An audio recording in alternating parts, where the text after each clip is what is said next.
How much does a garage renovation like this actually cost? What was the hardest part of the job? And what problems popped up along the way? Can you really DIY this for just a couple $100? You'd be surprised how much you can save if you plan everything right. You could go with a design like this or even something like this, or go all out with a full-on luxury royal look. But there's a big catch we need to talk about today. Welcome to the channel where we break down real-world construction experience, raw and unfiltered. Recently, one of my subscribers sent me photos of his space, asking me to put together a simple but practical design and figure out a materials budget for the renovation.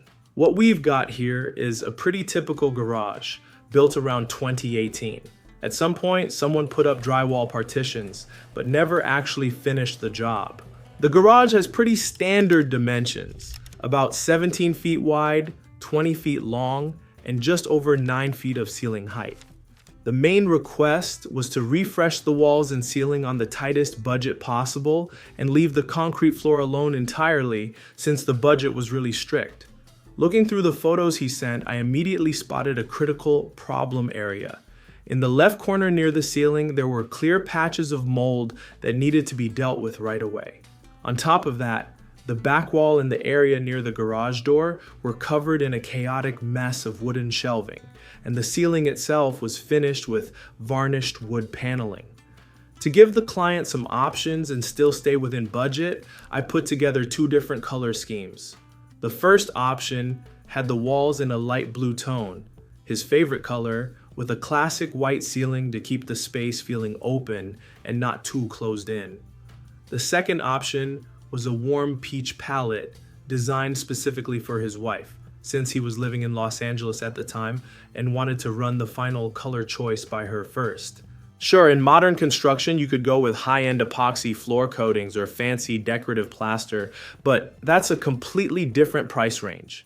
So he wouldn't be chasing illusions and would understand exactly what he could afford. I put together the most practical, realistic solutions. I'll tell you which color scheme actually won the family debate a bit later. And at the end, I'll break down what the materials would cost if you added flooring to this design too.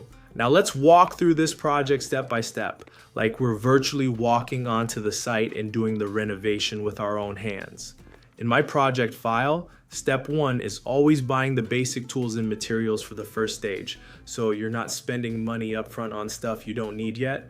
The first stage shopping list includes a bucket, some scrub sponges, brushes, a good roller with 2 swappable covers for primer and paint, heavy-duty trash bags, a broom, a dustpan, an anti-mold primer, and medium-density spray foam.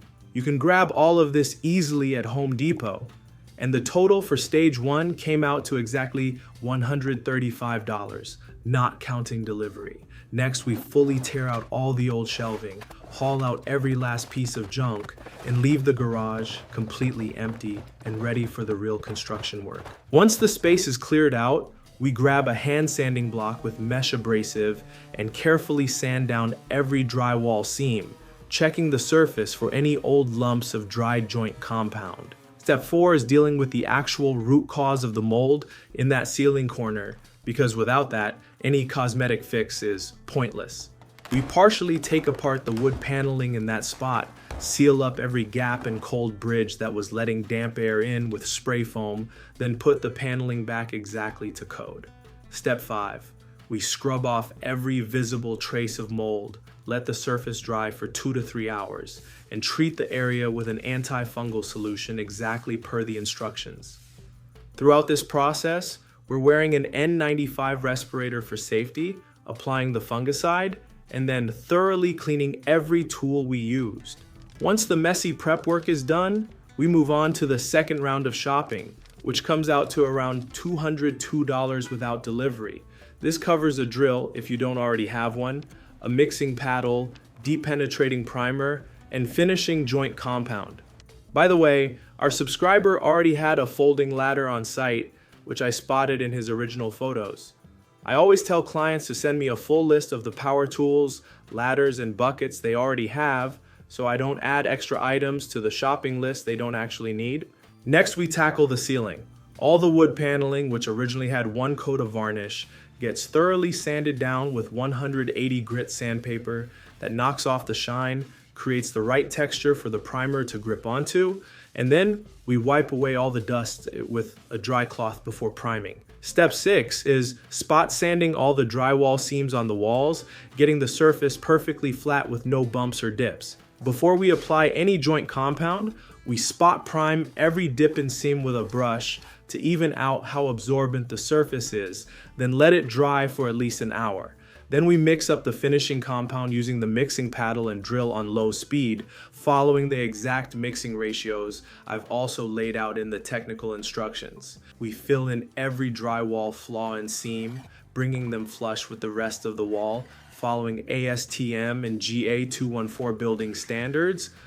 Once the compound is completely dry, we sand every patched area again with fine grit abrasive, then prime the entire walls and ceiling with a roller, and let the primer fully dry before moving on. The next day, once the primer has fully cured, we can start painting the ceiling in 2 coats, making sure to wait the proper amount of time between each one. We paint the ceiling with a good quality white matte paint, then move on to the walls and apply the chosen color in 2 coats as well, keeping an eye on even coverage. And now for the most important and honestly saddest part, what actually happened with this project in LA. Unfortunately, our subscriber never got past the first round of buying materials, and honestly, that's a pretty common problem. People get excited about a great idea, they love the design, they're totally fine with the budget, but actually taking the first real step and seeing it through turns out to be way harder than they expected. That's exactly why in my project files, I always deliberately split the material shopping into 2 or 3 separate stages. Way too often, someone buys everything at once, $400 to $800 worth of materials, and then never actually starts the renovation.